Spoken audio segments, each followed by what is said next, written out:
Hello, नमस्कार, आदाब।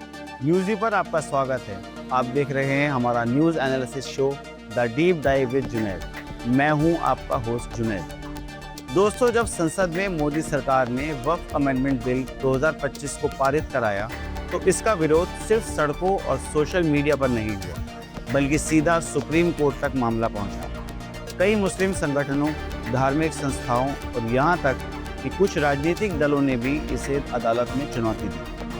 क्या वक्फ संपत्तियों पर सरकार का पूरा कब्जा होने वाला है और सुप्रीम कोर्ट ने इस पर क्या कहा? आज हम आपको बताएंगे वो इंतरिम ऑर्डर जिसने लाखों लोगों को राहत भी दी और चिंता में भी डाला। मेरा नाम है जुनैद और आप देख रहे हैं the deep dive with Junaid, आपके अपने चैनल न्यूज़ी डिजिटल पर। अगर आप चाहते हैं कि आपको ऐसे ही बड़ी मुद्दों की सच्ची और गहराई वाली जानकारी मिलती रहे तो अभी हमारे चैनल को लाइक कीजिए, शेयर कीजिए और सब्सक्राइब करें और बेल आइकन दबाइए ताकि आपको हर नए वीडियो की नोटिफिकेशन सबसे पहले मिले। आइए शुरू करते हैं आज की खबर पर द डीप डाइव। 15 सितंबर 2025 को सुप्रीम कोर्ट ने इस पर एक महत्वपूर्ण अंतरिम आदेश दिया। ये आदेश ना तो पूरी तरह से मुसलमानों की जीत है और ना ही सरकार की हार, बल्कि ये आदेश एक तरह का बैलेंस बनाने की कोशिश दिखाता है। सुप्रीम कोर्ट ने आज अपने अंतरिम फैसले में जो बातें कही और जो नहीं कही, आइए इसे विस्तार से समझते हैं। बिल में लिखा गया कि अगर कोई नया वक्फ बनाना है तो वो शख्स कम से कम 5 साल प्रैक्टिसिंग मुस्लिम होना चाहिए। अब जरा सोचिए, प्रैक्टिसिंग मुस्लिम होने का सर्टिफिकेट कौन देगा? कौन तय करेगा कि आप नमाज सही से पढ़ रहे हैं या नहीं? कौन गिनती करेगा कि आपने रमजान में रोजा रखा या नहीं? ये एक ऐसा प्रावधान था जिसने सीधे धार्मिक आज़ादी पर हमला किया। सुप्रीम कोर्ट ने इस प्रावधान पर कहा कि जब तक राज्य सरकारें स्पष्ट नियम नहीं बनाएंगी, तब तक ये शर्त लागू नहीं होगी। अदालत ने माना कि बिना स्पष्ट नियमों के ये प्रावधान मनमाना और मनपसंद लोगों के खिलाफ इस्तेमाल किया जा सकता है। यानी अभी के लिए अगर कोई व्यक्ति वक्फ बनाना चाहता है तो उसे किसी प्रैक्टिसिंग मुसलमान सर्टिफिकेट की जरूरत नहीं होगी। बिल में सबसे खतरनाक प्रावधान यह था कि अगर किसी जमीन पर विवाद है कि ये वक्फ है या सरकारी, तो अब इसका फैसला अदालत नहीं करेगी, बल्कि सीधे कलेक्टर या कोई सरकारी अधिकारी करेगा। दोस्तों, सोचिए जरा, सरकार खुद वक्फ की संपत्ति पर दावा ठोकेगी और फिर उसी सरकार का अधिकारी उस दावे का जज भी बनेगा। ये तो साफ है कि फैसला हमेशा सरकार के पक्ष में जाएगा। सुप्रीम कोर्ट ने इस प्रावधान को भी फिलहाल स्थगित कर दिया।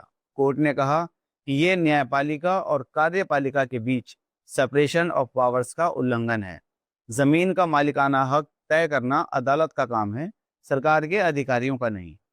अदालत ने साफ कहा कि जब तक ट्रिब्यूनल या अदालत फैसला नहीं करती, तब तक वक्फ संपत्ति से किसी को बेदखल नहीं किया जाएगा। रेवेन्यू रिकॉर्ड में कोई बदलाव नहीं होगा। कोई तीसरी पार्टी इन संपत्तियों पर अधिकार नहीं बनाएगी। यानी ये आदेश वक्फ संपत्तियों को तत्काल लूट से बचाने वाली ढाल बन गया। बिल में प्रावधान था कि वक्फ बोर्ड और केंद्रीय वक्फ काउंसिल में गैर मुसलमान भी शामिल किए जाएंगे। अब सवाल ये है कि किसी धार्मिक संस्था में बाहर के लोगों को घुसाने का क्या मतलब है? क्या किसी मंदिर ट्रस्ट में मुसलमानों को सदस्य बनाया जाता है? क्या किसी चर्च की कमेटी में हिंदू या सिख को शामिल किया जाता है? जवाब है नहीं। फिर वक्फ ही क्यों? सुप्रीम कोर्ट ने इस पर आंशिक रोक लगाई। आदेश में कहा गया, केंद्रीय वक्फ काउंसिल में 4 से अधिक गैर मुस्लिम सदस्य नहीं होंगे। राज्य वक्फ बोर्डों में 3 से अधिक गैर मुस्लिम सदस्य नहीं होंगे। वक्फ बोर्ड का सीईओ जहां तक संभव हो मुस्लिम होना चाहिए। हालांकि पूरी तरह रोक नहीं लगी, यानी सरकार ने जो दरवाजा खोला था वो थोड़ा संकरा कर दिया गया, पर बंद नहीं हुआ। बिल में वक्फ संपत्तियों के अनिवार्य रजिस्ट्रेशन की शर्त भी लाई गई। इस पर सुप्रीम कोर्ट ने कोई स्टे नहीं लगाया। अदालत ने कहा कि रजिस्ट्रेशन पहले से ही वक्फ कानून में मौजूद था, इसलिए इसे रोकने की जरूरत नहीं है। लेकिन दोस्तों, यहाँ छुपा हुआ खतरा ये है कि नए कानून के तहत सरकार रजिस्ट्रेशन प्रक्रिया में दखल दे सकती है। यानी कागजी खेलों में उलझाकर वक्फ संपत्तियों को सरकारी रिकॉर्ड से गायब करना अब भी संभव होगा। बिल का एक और विवाद भरा हिस्सा था वक्फ बाय यूजर की अवधारणा को कमजोर करना। वक्फ बाय यूजर का मतलब होता है कि अगर कोई जमीन सदियों से मस्जिद, कब्रिस्तान या मदरसा के लिए इस्तेमाल हो रही है, तो वो वक्फ मानी जाएगी, चाहे उसके कागजात कहीं दर्ज हों या नहीं। सुप्रीम कोर्ट ने इस प्रावधान पर फिलहाल कोई रोक नहीं लगाई। यानी इसका मतलब है कि बहुत सी पुरानी वक्फ संपत्तियां अब खतरे में हैं, क्योंकि सरकार कह सकती है कि इनके पास पेपर प्रूफ नहीं है। सुप्रीम कोर्ट ने साफ कहा कि पूरे अधिनियम पर स्टे नहीं लगाया जा सकता। कोर्ट ने कहा कि कानून बनाने का अधिकार संसद के पास है, और जब तक कोई प्रावधान पूरी तरह असंवैधानिक ना हो, तब तक पूरे कानून को स्थगित करना असंभव है। इसलिए कोर्ट ने चुनिंदा प्रावधानों पर रोक लगाई और बाकी कानून को लागू रहने दिया। फिलहाल सबसे खतरनाक प्रावधान कलेक्टर को जज बनाना और 5 साल प्रैक्टिसिंग मुसलमान की शर्त लागू नहीं होंगे। गैर मुस्लिम सदस्यों की एंट्री पूरी तरह से नहीं रोकी गई, सिर्फ सीमित कर दी गई। वक्फ बाय यूजर और रजिस्ट्रेशन वाले प्रावधान अब भी लागू हैं, जिससे सरकार धीरे धीरे संपत्तियों पर कब्जा जमा सकती है। बड़ा सवाल ये है, अगर सरकार सचमुच सबका साथ, सबका विकास, सबका विश्वास चाहती है, तो क्या वह हिंदू मंदिरों में, चर्चों और गुरुद्वारों के लिए भी ऐसा ही कानून लाएगी?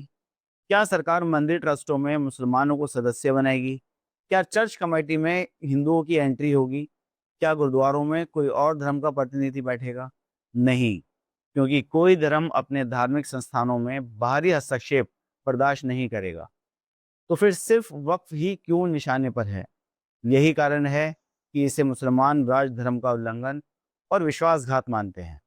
तो दोस्तों, आपको ये एपिसोड कैसा लगा? अगर पसंद आया तो प्लीज़ इसे शेयर करें, हमारे चैनल को सब्सक्राइब करें और कमेंट में बताइए कि अगला डीप डाइव आप किस विषय पर देखना चाहेंगे। तो देखते रहिए, सोचते रहिए और दुनिया को बेहतर समझने के लिए जुड़े रहिए। हम अगले एपिसोड में फिर मिलेंगे the deep dive with Junaid में। धन्यवाद।